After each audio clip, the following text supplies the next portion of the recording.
नरेंद्र दामोदर दास मोदी भारत के वर्तमान प्रधानमंत्री हैं और उनके जीवन की कहानी संघर्ष, समर्पण और नेतृत्व के बारे में आज मैं आपको विस्तार से बताता हूं। नरेंद्र दामोदर दास मोदी का जन्म 17 सितंबर 1950 को गुजरात राज्य के मेहसाणा जिले के वडनगर नामक छोटे से कस्बे में हुआ था।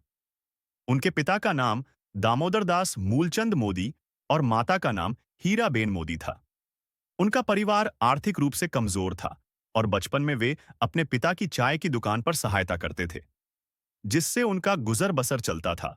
उन्होंने अपनी प्रारंभिक शिक्षा वडनगर में पूरी की और आगे चलकर गुजरात विश्वविद्यालय से राजनीति विज्ञान में ग्रेजुएशन किया। प्रारंभिक जीवन और संघ से जुड़ाव। बचपन से ही नरेंद्र मोदी में समाज सेवा में काफी लगाव था। मात्र 8 वर्ष की आयु में वे राष्ट्रीय स्वयंसेवक संघ आरएसएस से जुड़ गए। संघ के कार्यकर्ता के रूप में उन्होंने अनुशासन, संगठन और नेतृत्व के गुण विकसित किए। कुछ समय बाद वे संघ के स्थायी प्रचारक बने और सामाजिक कार्यों व राष्ट्र सेवा में सक्रिय रूप से भाग लिया। राजनीतिक करियर की शुरुआत नरेंद्र मोदी ने 1985 में भारतीय जनता पार्टी यानी बीजेपी में शामिल हुआ। उन्होंने संगठन में विभिन्न महत्वपूर्ण भूमिकाएं निभाईं और अपनी रणनीतिक क्षमताओं से पार्टी को मजबूत किया। 1995 में वे भाजपा के राष्ट्रीय सचिव और फिर 1998 में महासचिव बने। 2001 में गुजरात के मुख्यमंत्री केशुभाई पटेल के इस्तीफे के बाद नरेंद्र मोदी को 14वां मुख्यमंत्री बनाया गया। गुजरात के मुख्यमंत्री के रूप में मोदी ने 2001 से 2014 तक रहे। इस दौरान उन्होंने सुजलाम सुफलाम योजना, ज्योतिग्राम योजना, कन्या कलावाणी और वन बंधु विकास कार्यक्रम जैसी कई जन कल्याणकारी योजनाएं लागू की।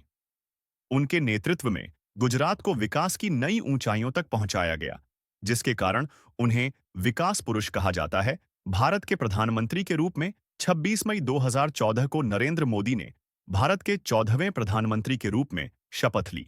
उनके नेतृत्व में भाजपा ने 2014, 2019 और 2024 के लोकसभा चुनावों में ऐतिहासिक जीत हासिल की।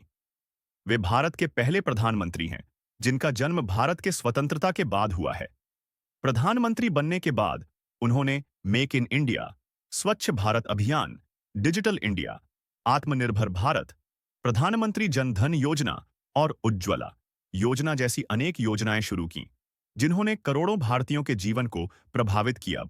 इसके अलावे प्रधानमंत्री और उनके कैबिनेट की असफलता पर अगर नजर डालें तो बेरोजगारी की समस्या यानी युवाओं को पर्याप्त रोजगार उपलब्ध नहीं हो पाए।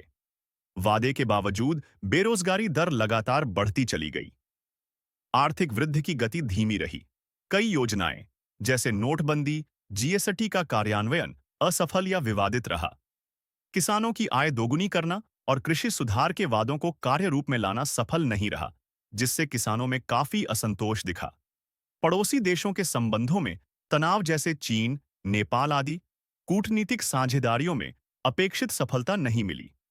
समाज में सांप्रदायिक तनाव, अल्पसंख्यकों की सुरक्षा पर सवाल और समाज में ध्रुवीकरण की शिकायतें विगत दिनों बढ़ी हैं। लोकतांत्रिक संस्थाओं का दुरुपयोग यानी विपक्ष द्वारा आरोप लगाया गया कि संवैधानिक संस्थाओं का दुरुपयोग और निष्पक्षता में कमी देखी गई। स्वास्थ्य और शिक्षा में अपेक्षित प्रगति नहीं। दोनों क्षेत्रों में व्यावहारिक सुधार सीमित रहा।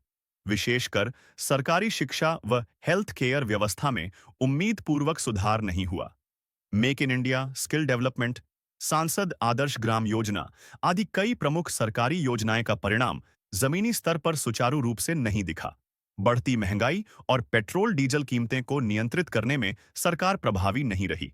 अगर आपको मेरी यह निष्पक्ष जानकारी अच्छी लगी हो तो कृपया लाइक और सब्सक्राइब करें लर्न लाइट एकेडमी को, ताकि मैं ऐसे ही जानकारी प्रदान कर सकूं। धन्यवाद।